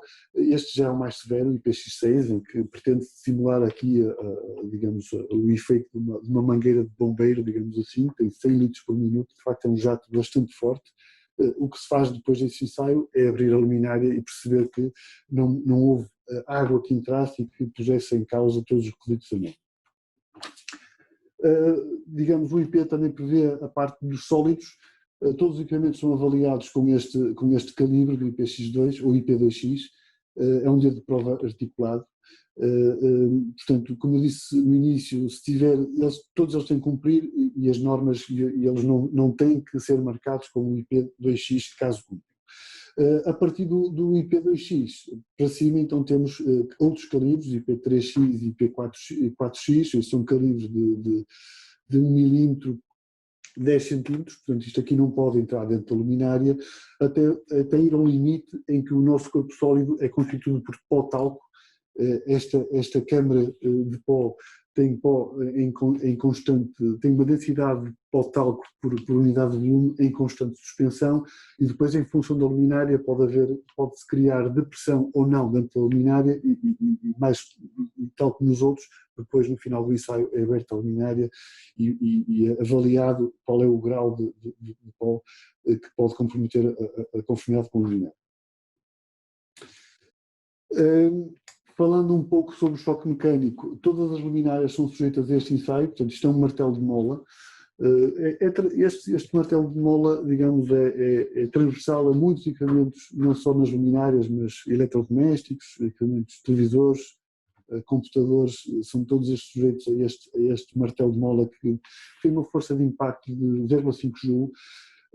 Mas subindo a escala nas nossas pancadas, nos nossos choques mecânicos, vamos aqui para o IK, e neste caso é o IK10, em que este martelo, que tem uma forma específica, digamos, é alargado a uma determinada altura, e com essa altura conseguimos controlar a energia que é imposta à nossa luminária, neste caso uma luminária de iluminação pública, em que não é só ensaiada neste ponto, mas são ensaiadas em todas as partes em que pode haver danificação do invólucro. Falando agora sobre alguns pormenores construtivos, um dos ensaios que nós vemos que a norma prevê é pegar no condutor e separar o condutor portanto, de 8 milímetros, separar uma das partes desse condutor multifilar, e essa parte do condutor multifilar não pode tocar em partes metálicas. Neste caso, o que nós vemos aqui é que ele não cumpriu, e aquilo que se utiliza normalmente e que está aplicado neste caso é que o nosso terminal de ligação está assente sobre uma placa, uma película isolante, de forma a garantir que esta parte não toque, em caso, isto é uma falha, obviamente, mas caso isto aconteça, ela não toque sobre o nosso invólucro metálico. Outro aspecto importante, que é os parafusos. Os parafusos, eles são submetidos, todos eles, a ensaios de torção. São 5 apertos e desapertos. Depois, em função do tipo de parafuso, normalmente estamos nesta classe daqui, na coluna 2, normalmente, mas em função digamos, do tipo de parafuso e do diâmetro desse parafuso, nós vamos imprimir um binário de aperto. Este é um ensaio que, infelizmente, algumas luminárias depois têm que ser retrabalhadas de forma a que o parafuso consiga ser parafuso, digamos assim, ao longo do período de vida da luminária. O ensaio de suspensão, isto é aplicável a todas as luminárias suspensas, em que é colocada uma carga de 4 vezes o peso da luminária, e a luminária deverá aguentar essa carga durante um período de 1 hora. claro que luminárias grandes têm que ter aqui um sistema mecânico de suspensão bastante eficiente. Claro que para as que têm uma massa maior. O dispositivo anti-tração é aquele que previne que o condutor não possa entrar dentro do nosso equipamento, não possa sair de fora do nosso equipamento. Isto é um aspecto que ainda se vê muitas não conformidades à volta deste tema. E por último também, mesmo que haja um desprendimento do nosso condutor de alimentação, o último condutor a sair, nós já falámos no início da importância do condutor de terra, o último a sair tem que ser efetivamente o condutor de terra, e é por isso que neste caso o nosso condutor de terra tem um comprimento superior à fase in neutro. Pronto, estes são os temas da segurança elétrica de uma forma muito transversal que eu vos queria apresentar. Falando agora um pouco sobre a segurança elétrica, mas da parte dos riscos fotobiológicos. Isto, quando se começou pela primeira vez a falar sobre os riscos fotobiológicos, estes riscos não estavam, digamos, incluídos na norma, já existia um anexo P, penso eu, que era para as luminárias de iodetos, luminárias de iluminação pública principalmente, as de iodetos metálicos ou de vapor de mercúrio, essas lâmpadas têm uma forte componente de irradiação, ou radiação UV, e de facto a norma previa aqui um conjunto de ensaios, não à luminária em si, mas há um invólucro de proteção. O vidro, como é sabido, o vidro por si só, se não tiver um tratamento especial, é um bom filtro de UV, e normalmente, digamos, não era preciso nada de especial para conseguir filtrar as nossas lâmpadas iodetos metálicos ou vapor de mercúrio. Bastava que houvesse um vidro à frente da nossa luminária para estarmos protegidos das radiações UV. Com a introdução da tecnologia LED, o que é que nós temos na tecnologia LED? Temos uma tecnologia que fundamentalmente é centrada em temperaturas de cor mais baixas, mais altas, portanto, as primeiras LEDs até eram um pouco azulados, digamos assim, e esse azul é de facto, a nossa retina não gosta desse azul. Esse azul tem consequências, para além das queimaduras que podem provocar, mas principalmente há um risco, há uma reação química que provoca uma deterioração muito rápida da nossa retina, e depois o que provoca a inflamação da retina, conjuntivite e outros fenómenos que de facto são bastante perigosos para a retina. Daí que, digamos, inicialmente estes requisitos não existiam na norma, mas tiveram que ser incluídos numa norma à parte, que era a 62471, que falava, digamos, de uma forma transversal em todos os riscos fotobiológicos, e que depois, digamos, a norma, na sua secção 424, introduziu esses conceitos, mas, digamos, mais relacionados com a iluminação. E, de facto, os riscos que existe uma série de riscos, todos eles, digamos, o risco da luz azul, o risco por exemplo, o caso de um comando à distância, se nós carregarmos no botão do comando, nós não vemos luz nenhuma, mas efetivamente existe ali uma componente de infravermelho que não provoca a reação da aversão à visão, e por isso é potencialmente perigoso, porque há energia associada a esse infravermelho. Mas no caso da iluminação pública, ou da iluminação de uma forma geral, os dois riscos que estão consagrados de facto para a iluminação é o das ultravioletas, tal como antes existia, agora embora medidos de uma forma diferente, e de uma forma mais comum, o risco da luz azul. Como eu falei há bocado, portanto, enquanto que os UVs são perigosos para a pele e para a superfície do grupo ocular, portanto a córnea, os riscos de cataratas e por aí fora são decorrentes da exposição exagerada aos UVs, a nossa luz azul vai digamos, causar danos na nossa retina.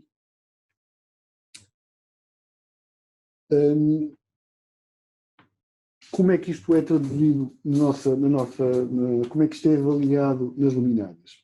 Portanto, aquilo que tudo, na 62471, o que nós vemos temos valores limites e depois esses valores limites para cada um dos riscos não podem ser ultrapassados. Na forma como isso foi tratado na iluminação, ou ele de facto não tem riscos, digamos, pertence a um grupo de risco 0 ou grupo de risco 1 e não há que ter qualquer indicação de marcações, ou então quando passamos do grupo de risco 0, 1 para o 2, portanto há 4 níveis de risco, o 0 é o que não tem risco, o 4 tem muito risco, mas o que nos interessa de facto na eliminação é a fronteira entre o grupo de risco 1 e o grupo de risco 2. Portanto, quando estamos nessa fronteira do grupo de risco 1 para o grupo de risco 2, então temos que indicar que estamos em condições de estar na presença de uma fronteira, dessa fronteira, e temos que indicar qual é a iluminância em lux dessa fronteira e a que distância é que ela acontece. Daí que temos aqui um exemplo, isto é a nossa fonte de luz, à medida que nos afastando, vamos pensar neste caso aqui, à medida que nos afastando o risco vai diminuindo, esta é a nossa fronteira, os 10.000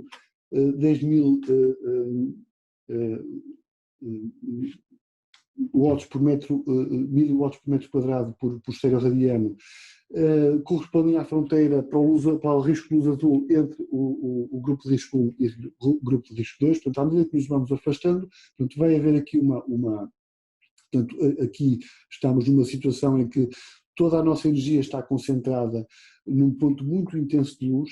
À medida que nos afastando, esta roda que está aqui, este FOV, este field of view vai alargando, ou seja, que a energia vai se dissipando por uma área maior e, naturalmente, a nossa luminância também vai crescendo.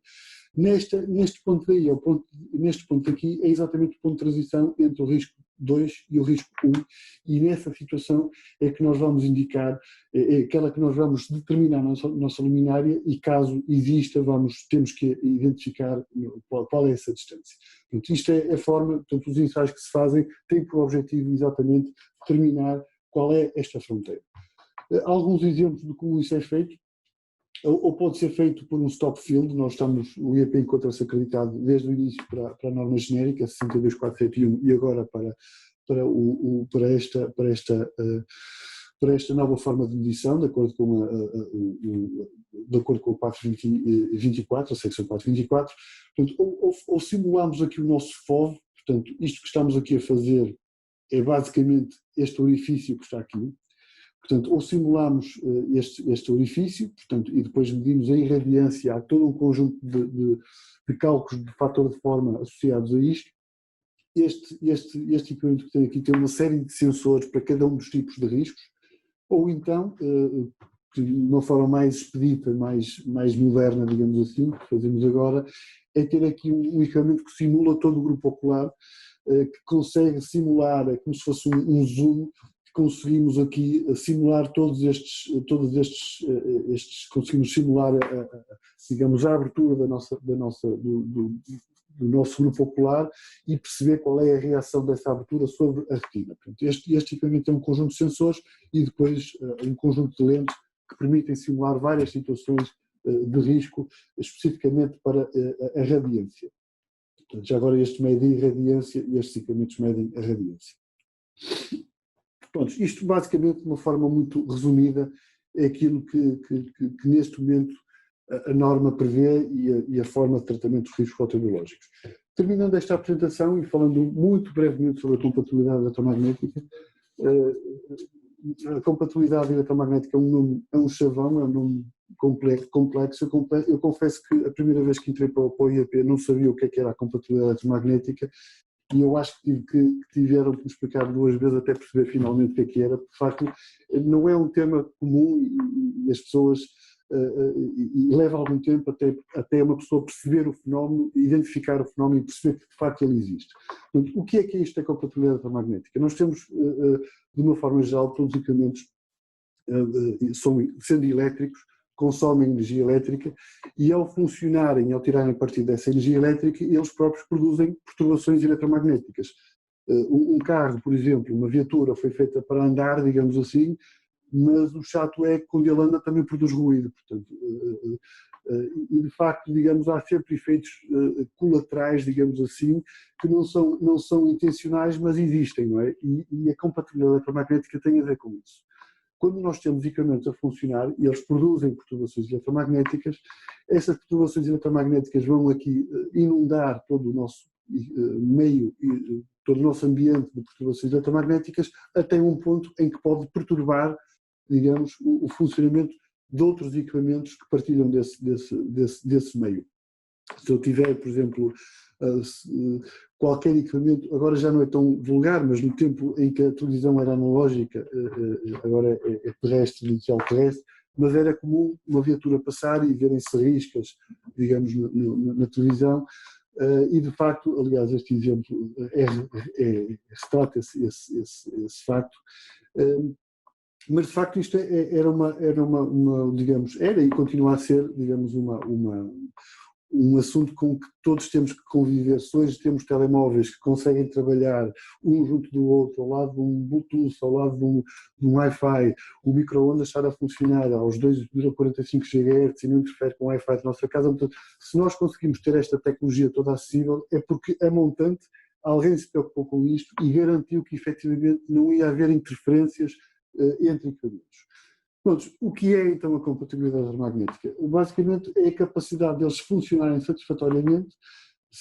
Portanto, aqui estamos a falar de requisitos de imunidade, portanto, os equipamentos têm que ser imunes, ou ser imunes se funcionam satisfatoriamente, sem introduzir perturbações eletromagnéticas intoleráveis noutro equipamento nesse ambiente eletromagnético. Ou seja, temos aqui 3 palavras-chave, que é o funcionar satisfatoriamente, o introduzir perturbações eletromagnéticas e o ambiente eletromagnético. O ambiente eletromagnético, ninguém criou um ambiente eletromagnético. O ambiente eletromagnético são as pessoas que criam esse ambiente eletromagnético. Se nós queremos um ambiente eletromagnético pouco ruidoso, vamos ter que fazer com que equipamentos pouco ruidosos façam parte desse ambiente eletromagnético. Se não estamos preocupados com ambientes muito pouco ruidosos, porque estamos a falar de ambientes industriais, então também não vamos preocupar, digamos, com os equipamentos que colocamos nesse ambiente. Daí que, digamos, somos nós, são as leis, são as normas e são os fabricantes, são todas as pessoas que no fundo produzem e fazem esse ambiente eletromagnético. Agora, cabe aos fabricantes que produzem esses equipamentos garantir que os equipamentos que colocam no mercado não vão, digamos, alterar esse ambiente eletromagnético. O caso da iluminação é um caso crítico, porquê? É um caso crítico porque nós em casa temos, nesta sala temos quatro luminárias, cada luminária tem 2 lâmpadas. Portanto, e se nós formos ver isto num piso, de facto, o equipamento que faz mais parte da nossa vida é uma luminária, e daí que temos de ter um cuidado muito especial, em particular com estas questões das perturbações eletromagnéticas, tendo também em conta que atualmente cada vez mais as luminárias têm mais eletrónica ativa que produzem muitas perturbações eletromagnéticas. Portanto, qual é a forma de tratar disto? É efetivamente garantir. E este foi o papel das comissões técnicas, traduzir isto em números, em ensaios, e foi, portanto, criar aqui limites, portanto, criar aqui estas 2 fronteiras para que os equipamentos que são colocados no mercado não tenham um nível de emissão maior que um determinado valor e que, por outro lado, tenham um ambiente, uma imunidade ligeiramente acima, ou bastante acima em algumas situações, do ambiente eletromagnético. Apenas, digamos, respeitando este modelo, é que nós conseguimos garantir que todos os equipamentos são compatíveis entre si, ou seja, compatíveis, não se interferem entre si, e estamos a contribuir para um ambiente eletromagnético que é aquilo que nós queremos que ele seja. Portanto, de outra forma, podemos estar a comprometer quer o funcionamento dos equipamentos, quer o ambiente eletromagnético. De uma forma muito genérica, portanto, falando sobre os ensaios que se fazem, portanto, temos aqui todos os ensaios, harmónicas correntes, flutuações de tensão, tensões RF conduzidas a partir dos 9 kHz aos 30 MHz e a partir este também em baixa frequência temos um campo magnético radiado e em alta frequência a partir dos 30 MHz, digamos que a nossa perturbação, digamos o meio principal de propagação é efetivamente o meio radiado. Vemos aqui alguns ensaios, ensaio das perturbações conduzidas numa luminária, interligada aqui uma tomada padrão, aqui na nossa câmara anecoica ou semi-anecoica uma luminária e uma antena a medir qual é o nível de perturbações e depois temos aqui algumas situações, os valores que são registados nestas situações. Eu chamo a atenção aqui para estes harmónicos correntes. As harmónicas correntes são perturbações conduzidas e como são de baixa frequência, propagam-se a quilómetros de distância, digamos assim, e o que é que nós vemos? Vemos que cada vez mais, por questões de eficiência energética, temos eletrónica ativa, o que resulta eletrónica ativa que resulta em potências muito baixas, mas em forte estrutura harmónica da corrente. E daí que este ano o limite das harmónicas correntes já vão passar a ser aplicáveis a partir dos 5 watts. Portanto, só para dar um exemplo, nos eletrodomésticos são 75 watts, durante alguns anos vivemos com 25 watts para a iluminação, agora com este crescente número de iluminação, este número vai baixar para os 5 watts, porque de facto a quantidade de harmónicas corrente que é produzida pelo equipamento de iluminação é bastante significativo e não só, digamos, é problemático para quem vende energia, mas também para os sistemas de proteção que temos em casa, disjuntores e afins. A parte da imunidade, portanto, aqui avaliamos o nível de imunidade dos nossos equipamentos, portanto não vou falar dos ensaios de forma individual, mas falo aqui, por exemplo, das descargas eletrostáticas. Aqui está um sistema pistola que produz descargas eletrostáticas, a imunidade radiada, em que nós colocamos aqui o nosso equipamento perante um campo eletromagnético gerado por esta antena, quebras e vibrações de tensão. Este equipamento permite-nos simular trevoadas, portanto, ondas de choque de alta energia, transitórios rápidos, que são perturbações eletromagnéticas de muito alta frequência. Portanto, todas as luminárias são avaliadas a este nível e todas elas têm que cumprir requisitos mínimos de funcionamento durante este tipo de perturbações. Estamos mesmo no fim. O que é que eu vejo que é importante nesta área da compatibilidade eletromagnética? Como falei, é muito importante porque há muitas luminárias. Tal como na segurança, a questão principal aqui, embora nós aqui não vamos pedir os certificados, ou quando fazemos ensaios não pedimos certificados, nós vemos o equipamento, o nível de perturbações que eles tenham, estejam aos certificados, mas de facto quando se quer, digamos, montar uma luminária, é muito importante que os componentes que eu estou a incluir, eles próprios já sejam certificados, do ponto de vista da compatibilidade neste caso, porque senão, quer dizer, eu até posso ter uma assemblagem perfeita, mas se eu tenho um conversor ou se tenho um módulo LED que não cumpre os requisitos da compatibilidade, eu muito dificilmente vou fazer com que o conjunto cumpra. Poderei eventualmente conseguir, mas utilizando meios de filtragem adicionais que são normalmente caros, colocando ferrites, investindo num invólucro que tenha garantias de blindagem eficiente ou adequada. Portanto, tudo isto acresce o custo de uma luminária se logo à partida não se começar ou não se ter a garantia que os nossos componentes cumprem com os requisitos da compatibilidade. Portanto, essa é a regra número 1. Regra número 2 é respeitar o que os fabricantes dizem sobre o componente. Eu acho que ler o manual é uma obrigação de quem faz a assemblagem, assim como de quem compra o equipamento. Normalmente as pessoas esquecem-se dos manuais, mas de facto tem lá muita informação importante e é o primeiro passo para garantir que tudo está a ser cumprido. Por último, a nível da assemblagem, há muitas pequenas regras, mas eu aqui neste caso, a regra número 1 que eu coloco aqui, e não vou entrar depois, porque só seria outra sessão, tem a ver com a separação das cabelagens. Eu nunca posso misturar cabelagens que vêm do exterior com as cabelagens que estão no interior. Já agora, o mundo cá fora, de ondas eletromagnéticas, quer pela rede de alimentação, quer no espaço, tem muito ruído eletromagnético, está sujeito a muitas maldades eletromagnéticas. Portanto, nós queremos preservar o interior dos nossos equipamentos longe desse mundo. E por isso mesmo não podemos misturar as cabelagens interiores com as cabelagens exteriores. Portanto, essa é, digamos, a regra número 1. Número 1 não, neste caso é número 2. Depois os circuitos secundários, portanto, a separação, separando as cabelagens de alimentação dos circuitos secundários e dos circuitos de controle. O que é que nós vemos aqui? Vemos que, de facto, a alimentação chega para este lado. Há aqui um percurso que circula por um lado do conversor e depois outro percurso que circula pelo outro lado do conversor. E esta cabelagem aqui eu diria que está a mais. Cabelagem a mais pode ser um problema, mas pronto, pelo menos há aqui um cuidado no encaminhamento das cabelagens, de forma a garantir que não há mistura. Eu vejo aqui um exemplo, este é um exemplo exagerado, mas não é tão incomum quanto isso.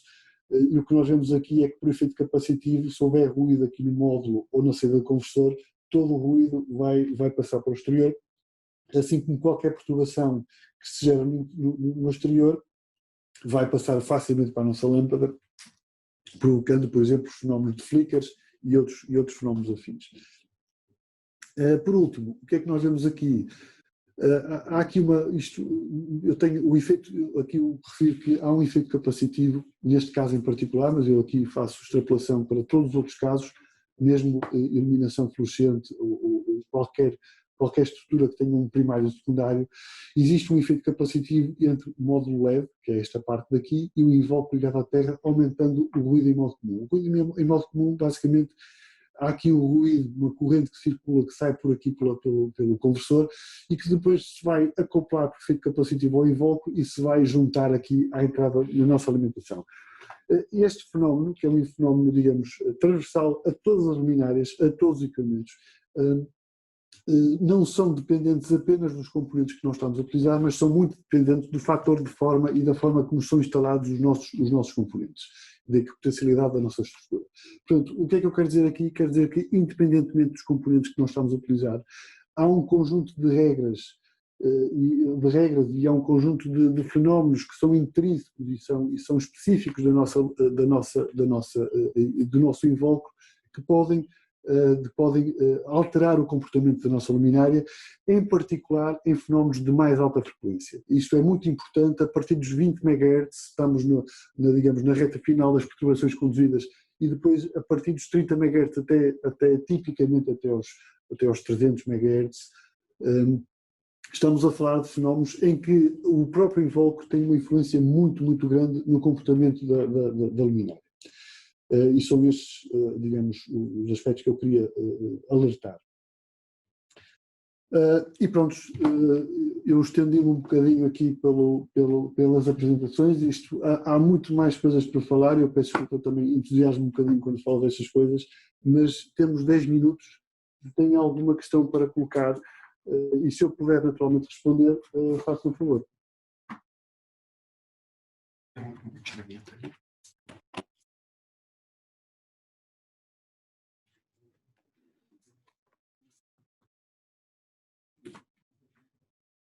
Agora já estou a ver muitas caras.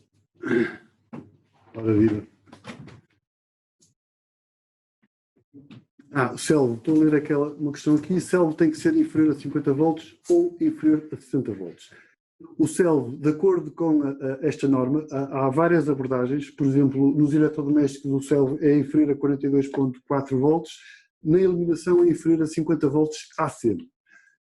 Mas não basta ser 50 volts. Atenção que o CELV, o que é que estamos aqui a falar? Estamos a falar de circuitos Safety Extra Low Voltage, em português, circuitos muito baixa tensão de segurança. Ou seja, eu quando tenho um circuito CELV, significa duas coisas. Primeiro, tenho uma tensão inferior a 50 volts AC. Segundo, essa tensão tem origem, está separada das minhas partes ativas, da fase e do neutro, por duplo isolamento ou isolamento forçado. Se não estiver separado da minha fonte de alimentação, eu tenho muitas vezes transformadores de isolamento, tenho muitas vezes transformadores que apenas garantem proteção e isolamento principal. De facto, eu toco no secundário e não apanho o choque, porque felizmente não houve uma falha de isolamento, mas de facto eu só posso tocar num circuito CELV quando, além de ser de baixa tensão, também está separado por, digamos, por duplo isolamento ou isolamento forçado.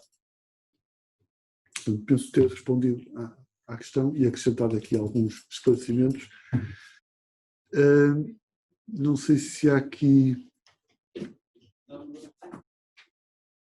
Pois, é assim, 60 volts. Eu há bocado estava a dizer aqui, a questão que já é colocada aqui, existem vários drives com classificação de CELV com indicação abaixo de 60 volts. E o que eu referi há bocado é que tem que ser 50 volts AC. E eu confesso que em termos de AC não sei qual é o valor limite, como disse, há várias normas, há várias abordagens. Por exemplo, na diretiva da baixa tensão temos 50 volts AC, 75 DC, e depois isto vai variando com as normas. O que eu quero dizer com isto é que eu não digo que não possa ser, não tenho o valor de cabeça, mas é importante perceber na norma, isso está na norma na 598.1, se o valor, sendo um circuito CELV, se for DC, é provável, mas é preciso confirmar que este 60 volts ainda esteja dentro desse valor limite. Mas é uma questão de confirmar. Agora, há uma diferença entre AC e DC. E porquê que é essa diferença? Porque AC RMS, o valor de pico é a tensão vezes raiz de 2. Portanto, estamos a falar de 70 e poucos volts. Portanto, raiz de 2 é 1.21, vamos para os 70 e poucos volts. E normalmente no DC é assumido, o valor limite DC costuma ser o valor de pico da tensão, o valor limite DC é o valor de pico do valor limite AC.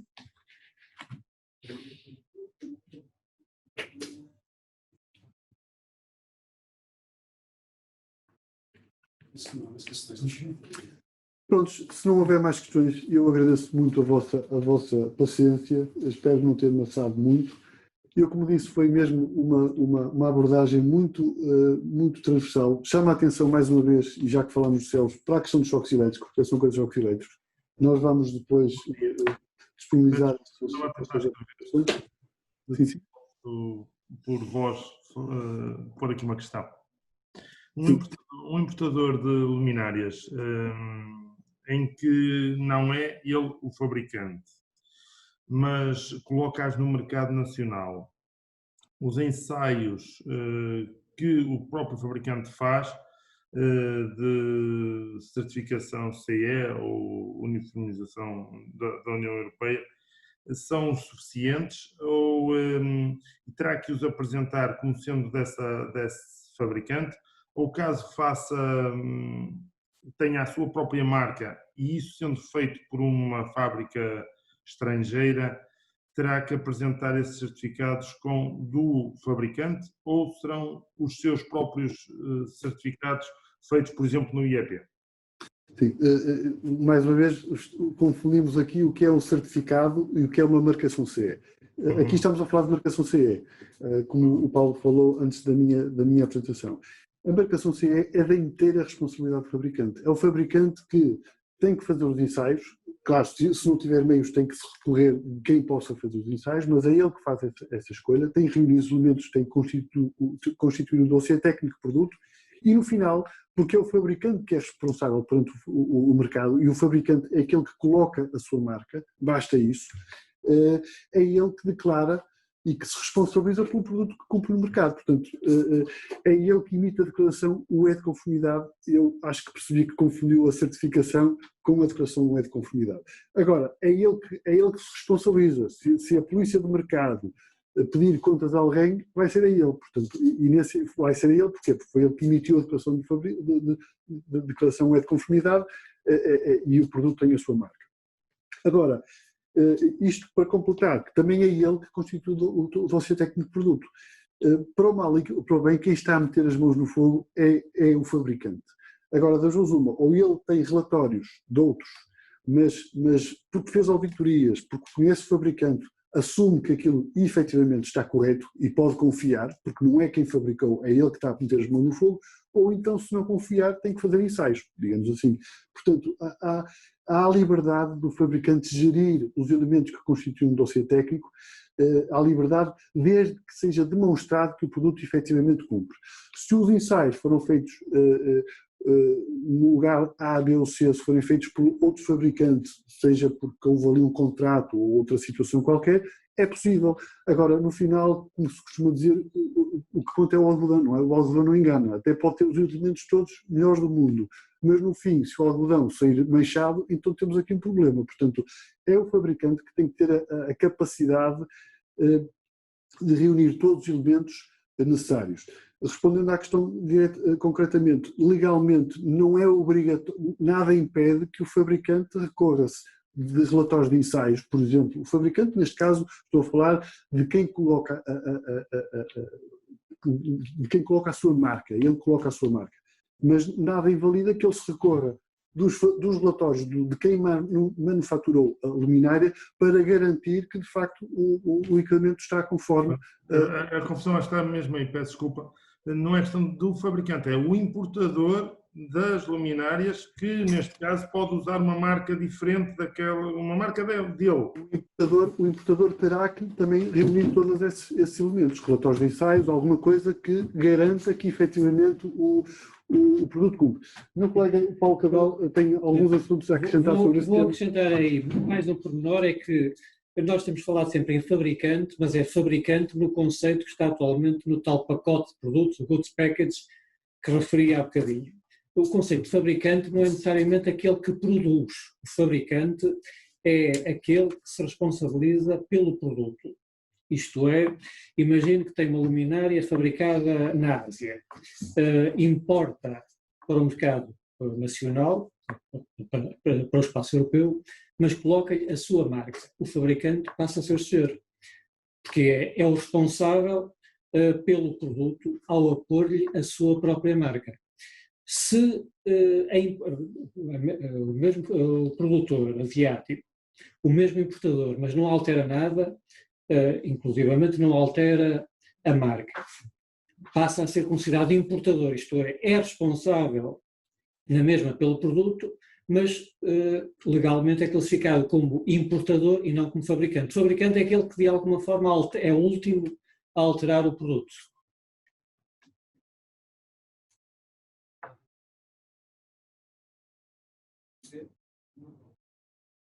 Não sei se tem mais alguma questão, eu agradeço a questão colocada, que é uma questão pertinente e muitas vezes recorrente. Sim, muito obrigado. Era isso mesmo. Obrigado. Obrigado, obrigado. Ok, estamos mesmo no limite que nós tínhamos para este webinar. Não havendo mais questões, resta-nos agradecer muito a vossa participação, por estarem a assistir a este evento. Queria agradecer também aos intervenientes, ao Isou Cardoso e ao Jorge Serra e ao Silva Macieira, que fizeram a abertura, e aos colegas da AIPI que juntamente connosco organizaram e divulgaram este webinar.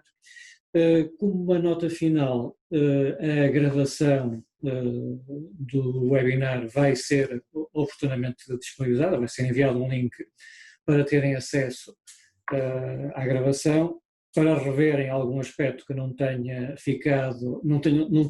sido apercebido na altura em que falámos, e também para permitir a outras pessoas que não tiveram a oportunidade de estar agora a assistir para verem posteriormente. Posto isto, mais uma vez, muito obrigado a todos, continuação de um bom dia, e naquilo em que virem que o IEP vos pode ajudar, nós cá estamos para isso mesmo. Muito obrigado. Obrigado.